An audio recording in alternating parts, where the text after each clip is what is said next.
ফাঁসিতে ঝুলতে দেশে আসতেই হবে শেখ হাসিনাকে। জুলাই আগস্ট আন্দোলনে গুলিবিদ্ধ আরাফাতের জানাজায় অংশ নিয়ে এমন মন্তব্য করেছেন তথ্য ও সম্প্রচার উপদেষ্টা নাহিদ ইসলাম। শেখ হাসিনা বাংলাদেশে আসবে কেবলমাত্র বিচারের মুখোমুখি হওয়ার জন্য, ফাঁসির কাজটি ঝোলার জন্য। বাংলাদেশ ভারতকে চিঠি লিখেছে শেখ হাসিনাকে যেন বাংলাদেশে ফেরত পাঠানো হয়, সেই মর্মে একটি চিঠি লেখা হয়েছে বাংলাদেশ সরকারের পক্ষ থেকে ভারত সরকারকে। এই যখন অবস্থা, তখন চ্যাপ্টার 2 তাকে বাংলাদেশে ফেরত আনার আনুষ্ঠানিক প্রক্রিয়া আজকে আমরা দেখলাম যে শুরু হয়েছে বা সরকারের পক্ষ থেকে দাবি করা হয়েছে। ছাত্র জনতার আন্দোলনে পালিয়ে যাওয়া সাবেক প্রধানমন্ত্রী শেখ হাসিনাকে ফেরত চেয়ে ঢাকার পাঠানো কূটনৈতিক নোট পাওয়ার তথ্য নিশ্চিত করেছে ভারত। সরকারের দুজন উপদেষ্টা, পররাষ্ট্র উপদেষ্টা এবং স্বরাষ্ট্র উপদেষ্টা জানিয়েছেন শেখ হাসিনাকে ভারতের কাছে সরকার অফিসিয়ালি ফেরত চেয়েছে। এটার জন্য নোট ভার্বাল পাঠিয়েছেন, সেটা জানিয়েছেন পররাষ্ট্র উপদেষ্টা এবং স্বরাষ্ট্র উপদেষ্টা। ভারতের সাথে যে আমাদের আসামি প্রত্যার্পণ চুক্তি আছে সেটা স্মরণ করিয়ে দিয়েছেন। এবং আমরা পরবর্তী সময়ে দেখলাম কয়েক ঘন্টার মধ্যেই ভারতের যে পররাষ্ট্র মন্ত্রণালয়ের ব্রিফিং হয়, সেখানে যিনি ব্রিফ করেন তাকে প্রশ্ন জিজ্ঞেস করা হয়েছিল। তারা জানিয়েছেন হ্যাঁ, তারা এই ধরনের অনুরোধ পেয়েছেন। তাদের করণীয় কি বা তারা কি করবেন সেই ব্যাপারে তিনি কোনো মন্তব্য করেননি। ফাঁসিতে ঝুলতে দেশে আসতে হবে শেখ হাসিনাকে।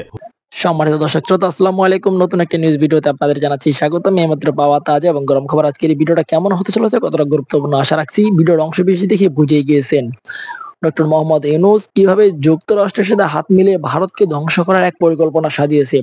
ভারত যদি বাংলাদেশের দিক তাকায় তাহলে যে কোনো সময় ভারত শেষ হয়ে যাবে, এমনটা জানিয়েছে পাকিস্তান। সাথে সাথে আরো বিভিন্ন দেশ বাংলাদেশকে সাপোর্ট করছে। আজকের এই ভিডিওটি খুবই গুরুত্বপূর্ণ, আশা রাখবো সম্পূর্ণ দেখবেন, একটু স্কিপ করবেন, স্কিপ করলে গুরুত্বপূর্ণ বিষয়গুলো মিস করে ফেলবেন। আমি আর বেশি কথা না বাড়িয়ে সরাসরি বিস্তারিত ভিডিওতে নিয়ে যাবো। তার আগে ছোট রিকোয়েস্ট, যারা এরকম ভিডিও দেখতে পছন্দ করেন দ্রুত চ্যানেল সাবস্ক্রাইব করে আমাদের সাথেই থাকবেন। ইতিমধ্যে যারা সাবস্ক্রাইব করে দিয়েছেন তাদের জানাচ্ছি অসংখ্য ধন্যবাদ। চলুন প্রিয় দর্শক, এই ভিডিওতে লাইক করে বিস্তারিত ভিডিওগুলো মোবাইলের স্ক্রিন থেকে ধারাবাহিকভাবে একের পর এক দেখে আসি। ফাঁসিতে ঝুলতে দেশে আসতেই হবে শেখ হাসিনাকে। জুলাই আগস্ট আন্দোলনে গুলিবিদ্ধ আরাফাতের জানাজায় অংশ নিয়ে এমন মন্তব্য করেছেন তথ্য ও সম্প্রচার উপদেষ্টা নাহিদ ইসলাম। বিকেলে কেন্দ্রীয় শহীদ মিনার প্রাঙ্গণে অনুষ্ঠিত হয় তার প্রথম নামাজে জানাজা। 5 আগস্ট গুলিবিদ্ধ হওয়ার পর 4.5 মাস সিএমএইচে চিকিৎসাধীন ছিল আরাফাত। রোববার রাতে মারা যায় সে। দ্বিতীয় জানাজা শেষে রাতেই উত্তরা 14 নম্বর সেক্টর কবরস্থানে দাফন করা হবে আরাফাতকে। রাজধানীর উত্তরার জামিয়া রাউজাতুল মাদ্রাসার 5ম শ্রেণীর ছাত্র আরাফাত হোসেন 5 আগস্ট ছাত্র জনতার বিজয়ের মিছিলে গিয়েছিল মাত্র 12 বছর বয়সী এই কিশোর, কিন্তু তখনও থেমে থেমে চলছিল পুলিশের গুলি। উত্তরার আজিমপুরের সেই বিজয় মিছিলে হঠাৎই আরাফাতের বুকে লাগে একটি গুলি, ছিদ্র হয়ে যায় তার ফুসফুস, ক্ষতিগ্রস্ত হয় পাকস্থলী। কয়েক হাসপাতাল ঘুরে আরাফাতকে ভর্তি করা হয় সিএমএইচে।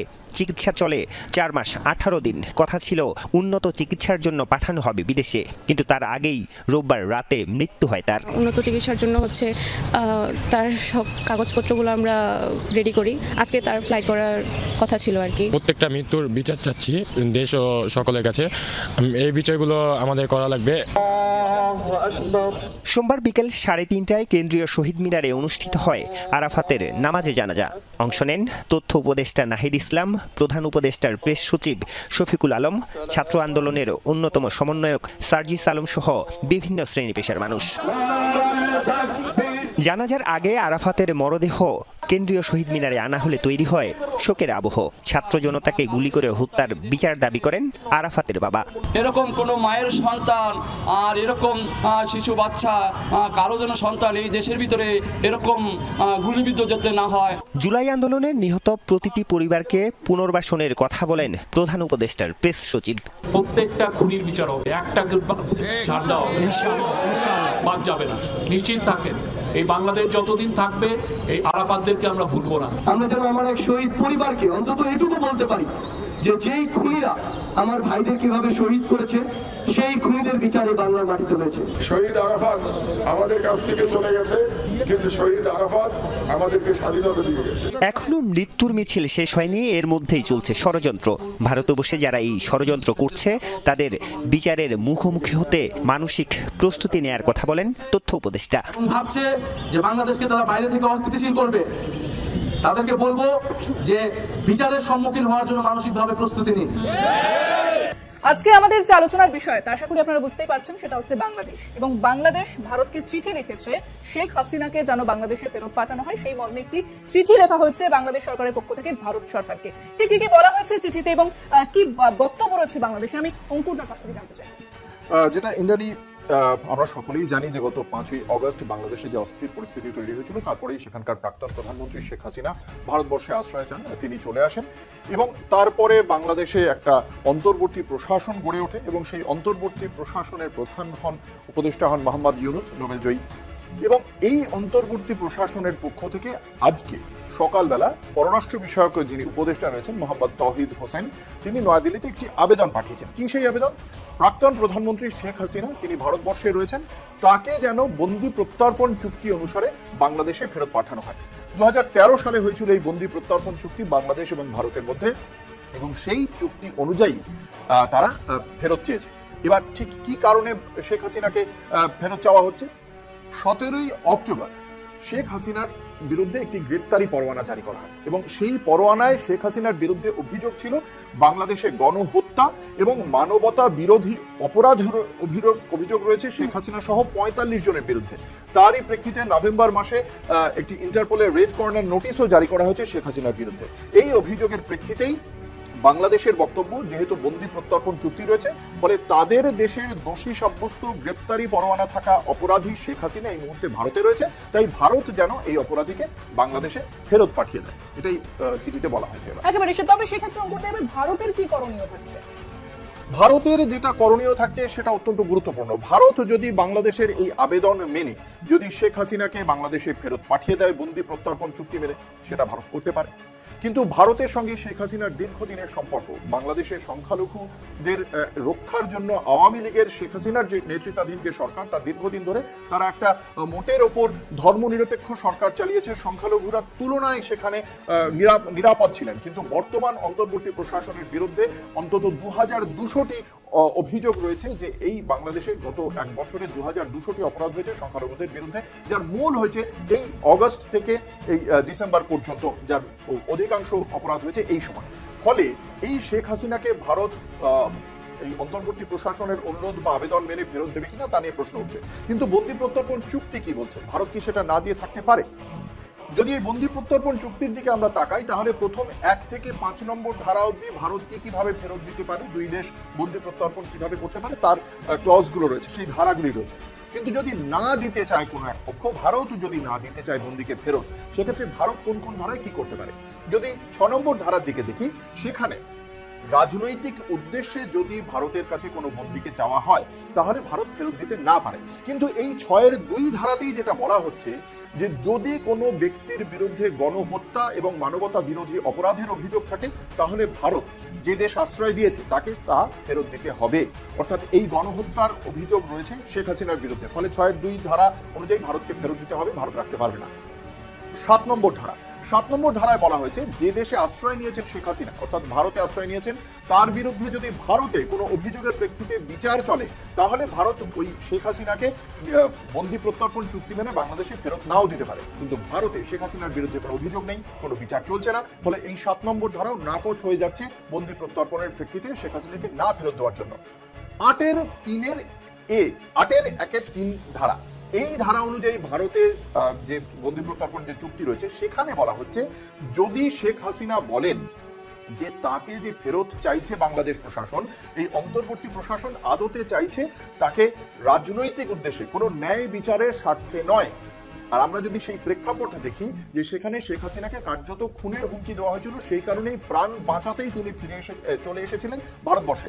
ফলে এই ক্লজটা কিন্তু অত্যন্ত গুরুত্বপূর্ণ হয়ে উঠবে, যেখানে ভারত বলতে পারে যে ন্যায় বিচারের স্বার্থে শেখ হাসিনাকে ডাকা হচ্ছে না, রাজনৈতিক শত্রুতার কারণেই উদ্দেশ্য প্রণোদিতভাবে শেখ হাসিনাকে বাংলাদেশে ফিরিয়ে নিয়ে গিয়ে হত্যা করা হতে পারে বা প্রাণদণ্ড দিতে পারে সেখানকার বিচার ব্যবস্থা। সেই কারণেই ভারত আটকে দিতে পারে শেখ হাসিনাকে। সরকারের 2জন উপদেষ্টা, পররাষ্ট্র উপদেষ্টা এবং স্বরাষ্ট্র উপদেষ্টা, জানিয়েছেন শেখ হাসিনাকে ভারতের কাছে সরকার অফিসিয়ালি ফেরত চেয়েছে।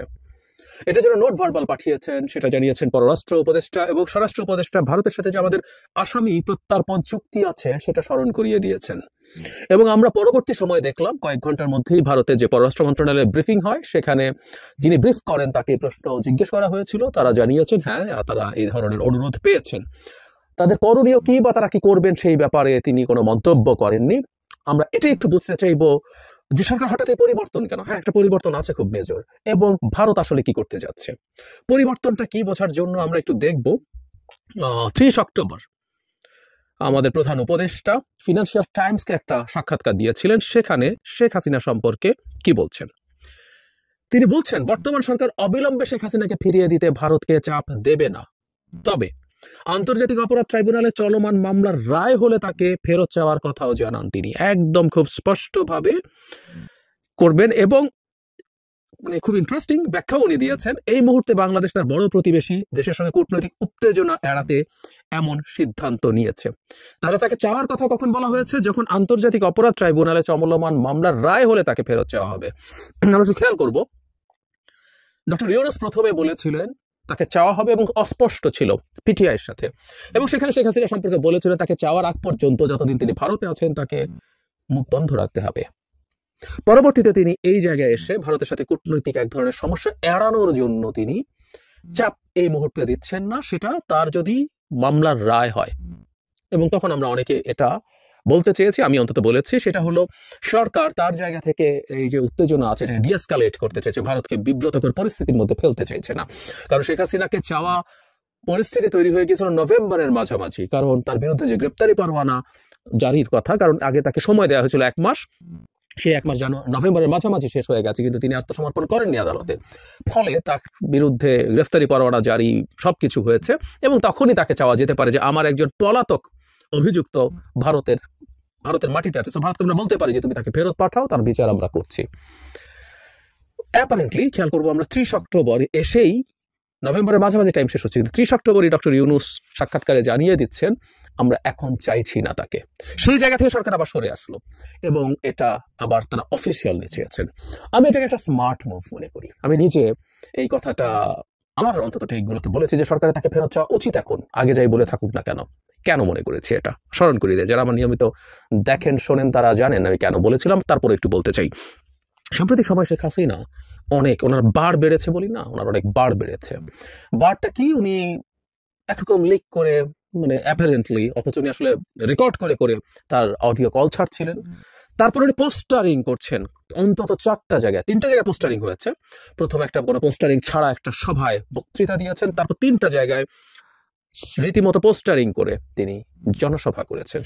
ইনডোর হলেও অনেক মানুষ এসছে, এবং সেখানে উনি বক্তৃতা করেছেন। যে পোস্টারগুলো ছিল সেখানে প্রধানমন্ত্রী এবং তার নামে শেষে এমপি লেখা ছিল।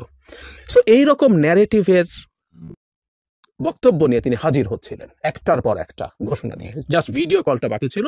আমরা ধারণা করতে পারি অচিরেই সেটা দেখা যাওয়ার সম্ভাবনা ছিল বা এখনো হয়তো বা আছে। তো এই জায়গায় তার এই বার বাড়ার পর সরকার এটা খুব স্বাভাবিকভাবে নেওয়ার কোনো কারণ নেই। এবং আমরা দেখেছি ভারতের পররাষ্ট্র সচিব যখন বাংলাদেশে এসছেন তখন সরকারের জায়গা থেকে এটা প্রতিবাদ জানানো হয়েছে, এবং জনাব মিস্ত্রি বলেছিলেন যে তার সরকার কোনো রকম কোনো সাহায্য করছে না, তিনি তার পার্সোনাল ডিভাইস থেকে এটা করছেন। কিন্তু আমরা যে কথাটা বলতে চেয়েছি, ভারত সরকার তাকে এই ব্যাপারে স্পষ্ট নিষেধাজ্ঞা দিতে পারে যে আপনি এটা করতে পারেন না যদি এখানে থাকতে হয় আপনাকে। এবং আমি বলেছিলাম শেখ হাসিনার এই ধরনের বক্তব্য সামনে আসলে টেকনিক্যালি আমাদের লাভ আছে, কারণ আমি তার মতো একজন দানবীয় মানুষ, দানব যখন আমাদের সামনে আসে, বিভৎস নোংরা একজন মানুষ যখন আমাদের সামনে আসে, তখন আমাদের স্মরণে স্মৃতিতে সেই সময়গুলো জেগে ওঠে। যারা আমরা অনেকে খুব অস্থির, আমাদের দেশে কি হলো না হলো, আগেরটাই ভালো ছিল, আমরা কি বাংলাদেশ চেয়েছিলাম, আমরা ফান করে যাদেরকে আফসোস লীগ বলি, তাদের যে পরিস্থিতি আছে সেই পরিস্থিতির মুখে দাঁড়িয়ে এই নারী যখন কথা বলেন আমাদের অতীত মনে পড়ে যায়, আমাদের ঐক্য বাড়ে, কোনো সন্দেহ নেই, তার প্রতি ঘৃণা বিদ্বেষ বাড়ে। কিন্তু ওই যে একই সাথে এটা তার দলের কিছু লোকজন আছে, তার পান্ডারা মনোবল ফিরে পাওয়ার একটা পরিস্থিতি হয়, এবং তাই সেই পান্ডারা এই পারসেপশন তাদের মধ্যে রাখতে পারে যে ভারত তাদের নেত্রী এবং তাদের মাফিয়া লিডারের সাথে আছে, এবং তারা কোনো একদিন ভারতকে দিয়ে বাংলাদেশে প্রতিষ্ঠিত হবেন। এই মনোবলটা তৈরি হওয়ার সম্ভাবনা থাকে, ওটা ভেঙে দিতে হবে। এবং শুধু সেটা, শেখ হাসিনার কাছেও এই বক্তব্য, এই মেসেজ যেতে হবে যে ভারতও ইনফ্যাক্ট তাকে আর পৌঁছে না, বা কথ্য ভাষায় বলি না, ওই পরিস্থিতি তৈরি করা দরকার, সেই মেসেজগুলো দরকার। এবং ভারতকেও আসলে বাংলাদেশের সাথে তার সম্পর্ক রিয়ালাইন করার জন্য কতগুলো জেস্চার দিতে হবে। আমরা ওই জেস্চারটাও দেখতে চাই। সেটা হচ্ছে আমাদের এইরকম একটা খুবই স্পর্শকাতর বিষয় ভারত অ্যাড্রেস করছে। আমরা চাইছিলাম না, কিন্তু তাদের বারবার ছিল। শেখ হাসিনা যেমন বারবার ছিল, ভারতেরও বারবার ছিল। সুতরাং এই চাওয়াটা একটা চাপ তৈরি করবে, এই চাপটা দরকার ছিল, এবং এই চাপটা আমরা ক্রমাগত যেন দিয়ে যেতে থাকি। কারণ আমরা যখন একটা রাষ্ট্রের সাথে নেগোসিয়েট করব, ভারতের সাথে আমাদের খুব এই মুহূর্তে খুব কর্ডিয়াল অবস্থা নেই, আমাদের অবস্থা যথেষ্ট টানা পড়ে আছে। সুতরাং এখানে কিছু শক্তির ভারসাম্যের ব্যাপার আছে, এখানে কিছু চাপ দেওয়ার প্রশ্ন আছে, কে ফ্রন্ট ফুটে আছে, কে ব্যাক ফুটে আছে, কে কাকে কতটা চাপে ফেলতে পারছে। সুতরাং বাংলাদেশের হাতে এটা একটা বড় অস্ত্র হবে শেখ হাসিনাকে ফেরত চাওয়া, এবং সেই চাওয়াটাই এখন এই সম্ভাবনা রিয়ালি তৈরি করছে শেখ হাসিনার মুখ অন্তত বন্ধ করা। আমি ধারণা করি আমাদের সরকারও মনে করছে না শেখ হাসিনাকে ভারত ফেরত দেবে, কিন্তু তারা এই চাপটা শেখ হাসিনার উপরে তৈরি করা, যাতে ভারতও শেখ হাসিনাকে বলতে পারে যে দেখো তোমাকে রাখাই এখন ঝামেলা হয়ে যাবে তুমি যদি এসব করো। এবং কেউ কেউ বলতেই পারেন, ভারত নিজেও বাংলাদেশকে বলে থাকতে পারে এরকম একটা অফিসিয়াল লেটার পাঠান, সো দ্যাট আমরা তাকে থামাতে পারি। শেখ হাসিনা ভারতের একটা মাথা ব্যথার বিষয় হয়ে দাঁড়িয়েছে। শেখ হাসিনা ভারতের জন্য সবচেয়ে ভালো হতো শেখ হাসিনা যদি অন্য কোনো দেশে চলে যেত। বিভিন্ন দেশে তিনি যেতে চেষ্টা করেছেন, ইউএইতে চেষ্টা করেছেন, কি ইউএ তাকে রাখতে চায়নি, এরকম আলাপ আমাদের সামনে এসছে। সবাই রিস্কি মনে করেছে, কারণ বাংলাদেশের সাথে সম্পর্ক নষ্ট হওয়ার সম্ভাবনা আছে এবং তাকে ফেরত পাঠানোর চাপ তৈরি হতে পারে, অ্যাটলিস্ট এক্সপেকটেশন তো তৈরি হতোই। সো ভারত তাকে ফর দ্য টাইম বিং একটু থামিয়ে দিতে চাইতে পারে, কারণ ভারত সরকার বাংলাদেশ সরকারের সাথে এখন তার উত্তেজনা কমিয়ে আনতে চাইছে। মাঝখানে যখন শেখ হাসিনা কথা বলছিল, সেটা ভারতও চেয়ে থাকতে পারে যে আমাদের সরকারকে ইরিটেট করার টেন্ডেন্সিতে তারা গিয়েছিল, এবং পররাষ্ট্র সচিবের বৈঠকের পর দুই পক্ষই আমি মনে করি কিছুটা হলেও তাদের উত্তেজনা কমিয়ে আনতে চাইছে, এবং সেই উত্তেজনা কমিয়ে আনার জন্য যে শেখ হাসিনার ওই বর্বর নোংরা কথাগুলো বন্ধ করা দরকার, এটা ভারত নিশ্চয়ই রিয়ালাইজ করে। সুতরাং এটা দিয়ে সেই চেষ্টা সে করে থাকে। এটা ভারতের নিজের চাওয়া হলে হতেও পারে, আমি বলছি না সেটাই চাওয়া, কিন্তু হতেও পারে। আর যদি নাও হয়ে থাকে, এই চাপটা দিয়ে ভারত বাধ্য হতে পারে শেখ হাসিনার মুখ বন্ধ করার জন্য। ভারত কি করবে? শেখ হাসিনাকে ফেরত দেবে না, এটা আমরা খুব ভালো মতো জানি, কারণ যে প্রত্যার্পণ চুক্তির কথা বলা আছে ওর মধ্যে অনেকগুলো ক্লজ আছে যেগুলো দেখিয়ে টেকিয়ে এগুলো বন্ধ করা যায়। আর ক্লজ টজ আসলে ব্যাপার না, ভারত শেখ হাসিনাকে ফেরত দিতে পারে না। They simply can not afford that. আমরা এই আলাপ করেছি। তাকে স্লেভের মতো করে সার্ভ করা একজন মানুষকে যদি ফেরত দেয়, তাহলে তার জন্য তো আসলে ভবিষ্যতে তার দালাল, তার স্লেভ হওয়ার জন্য আর কেউ রাজি হবে না, এটা করবে না। একই সাথে শেখ হাসিনা খুবই ভিনডিকটিভ মানুষ, সুতরাং তাকে যদি বাংলাদেশের সাথে ফেরত দেওয়া হয়, ভারত বাংলাদেশে কি করেছে আমরা অনেক কিছু জানি। যে সম্প্রতি গুমের ক্ষেত্রেও দেখেছি যে ভারত, আমরা জানতাম এগুলো, কিন্তু এখন তদন্তে বেরিয়ে আসে ভারত জড়িত। ধরুন আমাদের যে বিডিআর ম্যাসাকার হলো, সেখানে তদন্ত কমিটিতে অনেক কিছু বেরিয়ে আসবে, শেখ হাসিনা অনেক কিছু বলে দেবেন, আরো অনেক কিছু এই দেশকে কিভাবে ধ্বংস করে ভারতের হাতে তুলে দিয়েছেন। সো ভারত এই ভয়ে এটা কিছু করবে না। সর্বোচ্চ ভারত যেটা করতে পারে, শেখ হাসিনা থামাতে পারে, এটাও আমাদের জন্য একটা বড় অর্জন হতে পারে। তবে আমি একটা জিনিস মনে করি, আসামি প্রত্যার্পণ চুক্তির আওতায় বাংলাদেশের আসলে অন্য লোকজন যারা ভারতে আছে, তাদেরকে ভারত থেকে, আমাদের দেশে প্রতিবেশী রাষ্ট্র ভারতকে নিয়ে নিদারুণ এক ইতিবাচক এবং নেতিবাচক জনমত রয়েছে। কিছু মানুষ মনে করছে যে বাংলাদেশের যদি অস্তিত্ব রক্ষা করতে হয়, তাহলে ভারতের সঙ্গে তাদের সম্পর্ক রাখতে হবে। আবার অন্য পক্ষ মনে করছে বাংলাদেশ যদি স্বাধীন থাকতে চায়, সার্বভৌম থাকতে চায়, এবং এই যে আমাদের একটা নতুন মানচিত্র হয়েছে বাংলাদেশ, এই মানচিত্রের ভাব, গাম্ভীর্য, সম্মান এবং মর্যাদা, এটা রক্ষা করার পাশাপাশি বাঙালি জাতির বা এই বাংলাদেশি জাতীয়তাবাদের যদি বিকাশ সাধন করতে হয় এবং সারা দুনিয়ার নিকট যদি বাংলা ভাষা, বাংলা সাহিত্য এবং বাংলাদেশি জনগণের ইতিহাস এবং ঐতিহ্য এটিকে তুলে ধরতে হয়, যে কোনো মূল্যে ভারতের সাংস্কৃতিক আগ্রাসন রুখে দাঁড়াতে হবে, রুখে দিতে হবে, প্রতিহত করতে হবে। আদারওয়াইজ বাংলা বলতে শান্তিপুরী কলকাতার বাংলা, গান বাজনা সিনেমা বলতে বলিউডের সিনেমা, রাজনীতি বলতে নরেন্দ্র মোদী এবং অমিত শাহ মার্কা রাজনীতি চলতে থাকবে। এবং দিল্লির যে হাজার বছরের পুরনো কৌশল চাণক্য নীতি, বাংলাদেশ যদি সেই চাণক্য নীতির ফাঁদে পা দেয়, তাহলে কোনো অবস্থাতেই জাতিগোষ্ঠী হিসেবে আমরা মর্যাদার কোনো আসনে পৌঁছাতে পারবো না। এই বিষয়গুলো নিয়ে আজ নয়, শত শত বছর পূর্বের থেকে আলোচনা চলে আসছে। দিল্লির সঙ্গে ঢাকার বা দিল্লির সঙ্গে জাহাঙ্গীরনগরের মুঘল জামানাতে যে বিরোধ, সেই বিরোধের মধ্যে সবসময় এই কথাগুলো আলোচনা করা হয়েছে। এর ফলে কি হলো, বাংলাদেশে সেই স্বাধীন সুলতানি আমলে কিংবা মুঘল জমানাতে প্রায় 100 বছর ধরে যে স্বাধীন 12 ভূঁইয়াদের জমানা ছিল, সেই সময়টিতে এই বাঙালি জাতীয়তাবাদ নিয়ে আমাদের দেশের জনগণ দীর্ঘদিন ধরে লড়াই করেছে, সংগ্রাম করেছে। কিন্তু ব্রিটিশদের কূটচালের কারণে আমরা পাকিস্তানের খণ্ড হতে বাধ্য হই এবং পাকিস্তান আমাদের এই দেশকে পাওয়ার পর এটাকে বিমাতা ঠিক নয়, দ্বিতীয় স্ত্রীও নয়, ঠিক অনেকটা রক্ষিতাকে যেভাবে মানুষ রক্ষিতা বললেও ঠিক বলা হবে না, এমন একটা ভাবে তারা বাংলাদেশকে মূল্যায়ন করার চেষ্টা করেছে যেটা কোনো মর্যাদার মধ্যেই পড়ে না। যখন যেভাবে ইচ্ছা সেভাবে তারা ব্যবহার করার চেষ্টা করেছে, ফলে ঠিক 1 বছরের মাথায় বাঙালির মোহ ভঙ্গ হয়ে যায় এবং তারা তখন তাদের যে প্রশাসনিক কেন্দ্র রাওয়ালপিন্ডি, তার বিরুদ্ধে প্রবল জনমত গড়ে ওঠে। তখন যে বাংলা না পিন্ডি, এরকম যখন মানুষের ভিতরে প্রশ্ন করা হতো, মানুষদিকে প্রশ্ন করা হতো, কোনো মানুষই রাওয়ালপিন্ডির অধীনস্থ থাকতে চায়নি। তাদের অনেকের হয়তো সাহস ছিল না, অনেকের শক্তি ছিল না, অনেকে বিদ্রোহ করার মতো শক্তি অর্জন করতে তাদেরকে সেই 1947 সন থেকে 1971 সন অবধি তাদেরকে যুদ্ধ করতে হয়েছে, লড়াই করতে হয়েছে, সংগ্রাম করতে হয়েছে, কিন্তু কোনো অবস্থাতেই তারা সেই রাওয়ালপিন্ডির অধীনতা কোনোদিন মেনে নেয়নি। কিন্তু 1971 সনে যে স্বপ্ন নিয়ে আমাদের যুদ্ধ হলো, মুক্তিযুদ্ধ হলো এবং যে বিজয় আমরা পেলাম, আমরা ঠিক সেই বিজয়টিকে উদযাপন করতে পারিনি দিল্লির প্রতি আমাদের আনুগত্য এবং দাসত্বের কারণে। ফলে 47 থেকে 71 অবধি পশ্চিম পাকিস্তানের দাসত্ব, আর 71 থেকে আজকের 2024 সন পর্যন্ত ঘুরে ফিরে দিল্লির দাসত্বের কথাই বারবার আসছে। কিন্তু আমরা এই সুদীর্ঘ জীবনে 1947 টু 2024 এই দীর্ঘ সময়ের মধ্যে কেউ যদি বুকে হাত দিয়ে বলেন যে একেবারে আমরা স্বাধীন, একেবারে আমরা সার্বভৌম এবং আমাদের উপর কেউ ছড়ি ঘোরাতে পারেনি, এখনো পারবে না, আগামীতেও পারবে না, এর চেয়ে আত্মপ্রবঞ্চনা, এর চেয়ে মুনাফেকি আর হতে পারে না। আমরা যতদিন বাস্তবতা মেনে কথা বলবো এবং বাস্তবতা মেনে যদি আমরা কোনো সিদ্ধান্ত নিতে পারি, সেই ক্ষেত্রে আমাদের যে জাতিগত উন্নয়ন এটি দীর্ঘস্থায়ী হবে এবং এই জাতিগত উন্নয়ন নিয়ে আমরা উন্নত বিশ্বের পর্যায়ে যেতে পারবো। কিন্তু আজকের এই দিনে 2024 সনে আমরা এখনো পর্যন্ত ঠিক সেই পথে হাঁটার মতো কোনো লক্ষণ দেখছি না।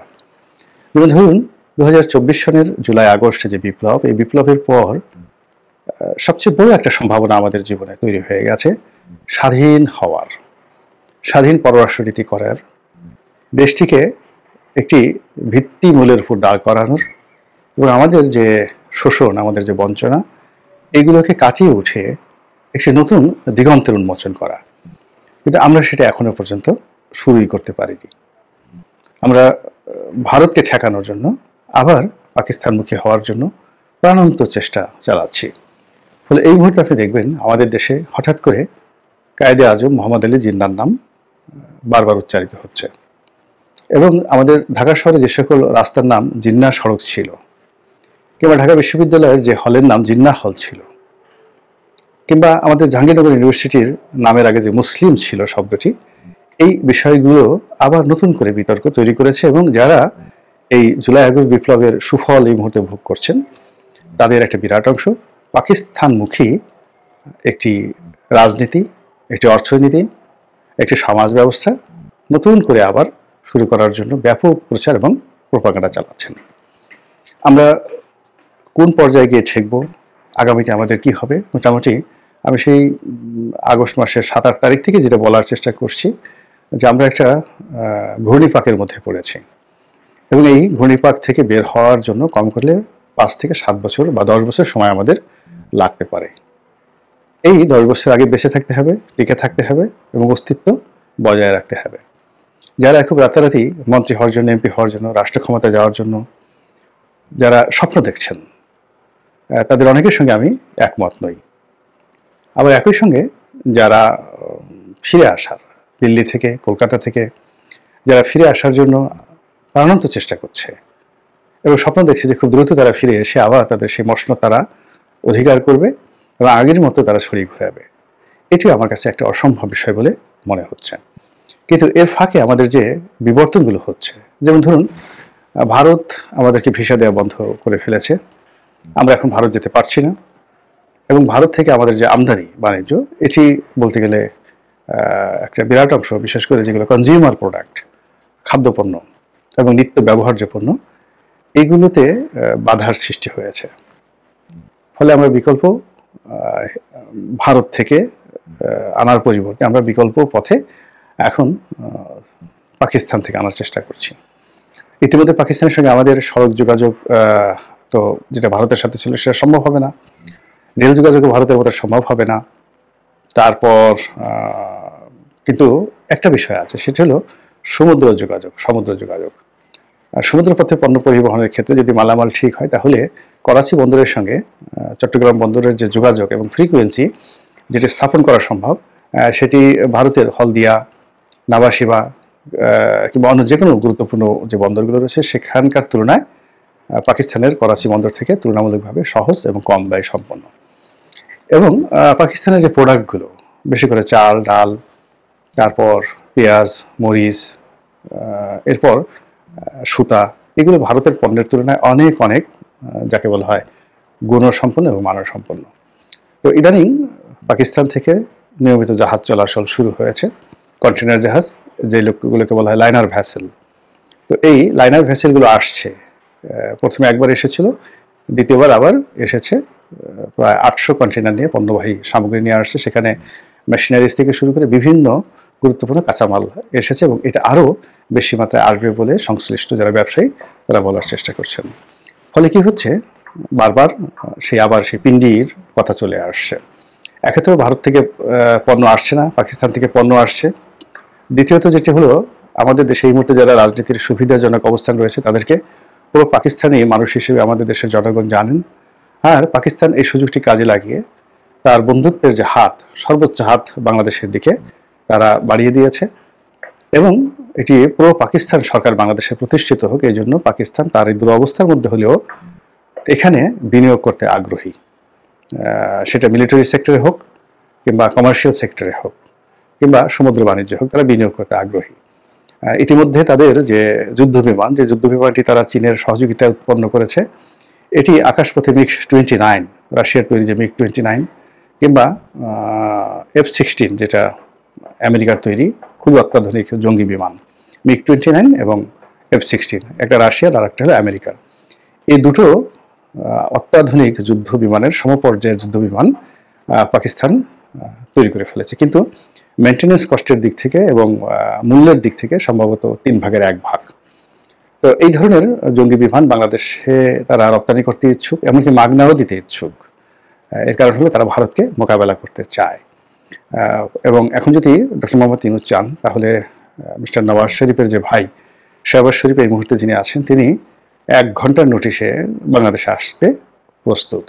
তো এই যে একটা অবস্থা চলছে যে আবার আমরা পিণ্ডিমুখী হচ্ছি, এটা যেভাবে এক পক্ষে এগিয়ে যাচ্ছে, তার সঙ্গে সঙ্গে সেই একই পক্ষ প্রচণ্ডভাবে দিল্লি বিদ্বেষ ছড়াচ্ছে, এবং সাধারণ মানুষের মধ্যে এখন ভারত বিরোধিতা, মোদী বিরোধিতা, দিল্লি বিরোধিতা, হিন্দু বিরোধিতা এত প্রবল আকার ধারণ করেছে, যেগুলোকে বলা হয় দ্য ডিজাস্টার হ্যাট্রেট অ্যাটিটিউড।